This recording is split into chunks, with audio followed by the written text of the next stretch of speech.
The UK is seeing many changes all at once. In addition to Queen Elizabeth's passing, a new Prime Minister was recently appointed. TVBS commentator Wen Qiyu spoke with Baroness Mary Goudie, a current member of the UK House of Lords, who shared her take on the changes and how the Taiwan and UK relationship might be moving forward in the future. Welcome to TVBS Meeting Room, where we tackle global issues with a view from Taiwan. I'm your host, Wenqi Yu. As the world watched the funeral of Queen Elizabeth II yesterday, we can't help but think, what does this all mean after the end of her reign of 70 years? While the monarchy is more symbolic and representational in the UK, it does come with much more significance because of the history of the Great Britain and the empire it once was. Today, we're pleased to have Baroness Mary Goudie, a member of the House of the Lords, to share with us her thoughts. Welcome, Baroness Goudie.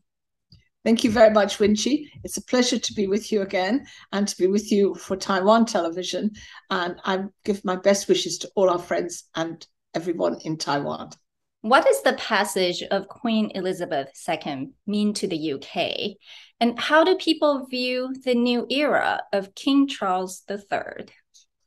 Well, the passing of Queen Elizabeth II after 70 years in a reign is very much the end of an era. So the new era of King Charles III will be very different, in an era of change and continuity with goodwill, but with rapid change, because King Charles III has made a good start. There is much hope, but there is a lot that he will want to change in the way the royal family is, the way the royal family household works, and his views, and also his working with the government and with the state, with churches and so on. As we know that he is very much involved in interfaith, very much involved in the environment, very much involved with young people through the Prince's Trust.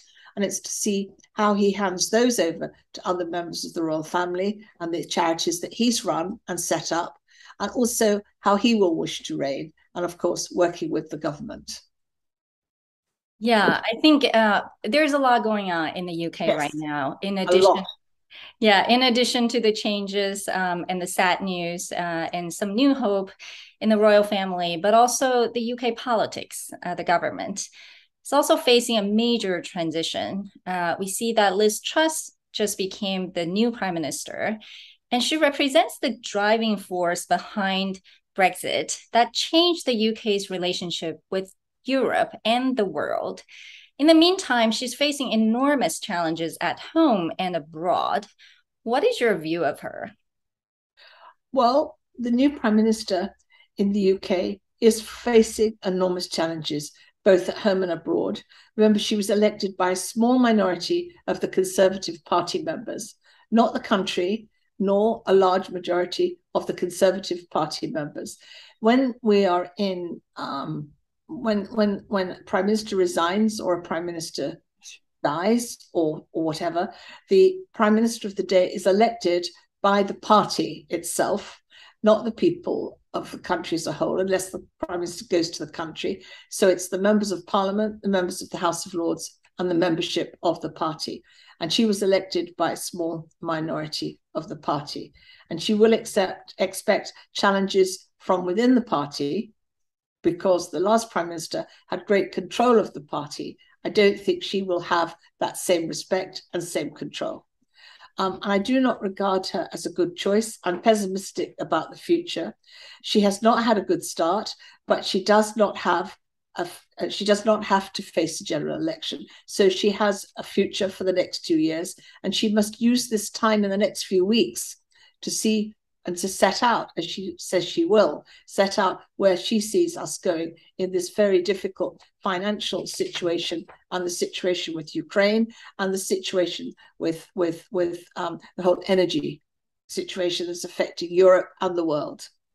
So, how do you think this is all affecting the UK's relationship with China and Taiwan, even though China and Taiwan seem kind of distant from where the UK is, but increasingly we're seeing UK politicians talking tough on China, How do you look at this? Help people understand? Well, it's not so small now, but there was a very small minority of people against China from left and right. Mm-hmm. And these two groupings, which are quite amazing because they wouldn't speak to each other on other issues, I can tell you, have come together. It's when this happens, the circle comes full term. And they are now quite a force within the United Kingdom Parliament, both in the Parliament and in the House of Lords. And the Chinese government have signaled them out and said, we don't want to come to our country, etc. So it's making martyrs of each other. So then it makes our battles with China more complicated. And we've never had for a long time, good relationship with the embassy here. And that's got worse rather than better. So our relationship with China is on a difficult edge. So, our relationship with China has been difficult for some time. And then our relationship with Taiwan has always been good. But the relationship around Taiwan and China has not really come to the force as in America. But my view is that we will probably go down the road of being helpful to Taiwan. I mean, we have very strong Taiwan relationships in Parliament. The All-Party Taiwan Group and others are very good. And the Taiwan representatives in the UK are always in touch with us parliamentary wide. I think that we would come to give support to the Taiwanese people in the present time. You can't, but that's how I read it.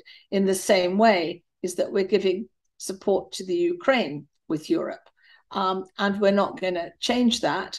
And that we've already committed today to more funding next year with Europe to the Ukraine if it's necessary.